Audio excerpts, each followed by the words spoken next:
পেশেন্টকে যখন আমরা বলি কাউন্সেলিংয়ের সময় যে আপনার ব্রেস্টটা কেটে ফেলে দিতে হবে, এটা কিন্তু একটা চরম পীড়াদায়ক একটা ব্যাপার। মানসিকভাবে উনি কয়েকদিন একেবারেই ভেঙে পড়েন, খুবই হিউমিলিয়েটিং।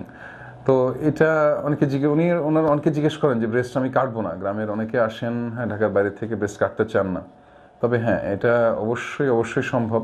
তবে সেটা ডিপেন্ড করে আপনার ব্রেস্টের অনেক কিছুর উপর ডিপেন্ড করে। ব্রেস্টের টিউমারের সাইজ কতটুকু, কোথায় অবস্থিত, কতটুকু ছড়িয়েছে, সব কিছুর উপর ডিপেন্ড করে আসলে ডিসিশনটা নেওয়া হয় যে ব্রেস্ট পুরোটা কাটা লাগবে নাকি ব্রেস্ট ছাড়া, ব্রেস্টটা রেখে শুধু টিউমারের অংশটুকু কেটে ফেললেই হবে।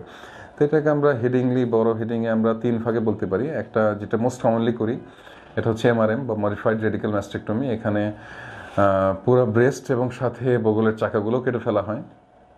2 নাম্বার হচ্ছে ওয়াইড লোকাল এক্সিশন, যেটা শুধু টিউমারটুকু কেটে ফেলা হয় এবং আশেপাশে কিছুটা হেলদি টিস্যু নিয়ে শুধু টিউমারটুকু কেটে ফেলা হয়।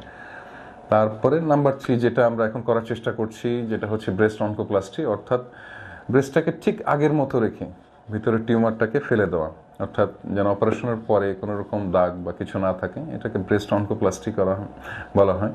তবে সব কিছু ডিপেন্ড করছে আসলে আপনার ব্রেস্ট টিউমারের উপরে, কত সাইজ, কোথায় আছে, স্টেজিংয়ের উপরে, রোগীর বয়স, সব কিছু মিলেই আসলে এই সিদ্ধান্তগুলো নেওয়া হয়।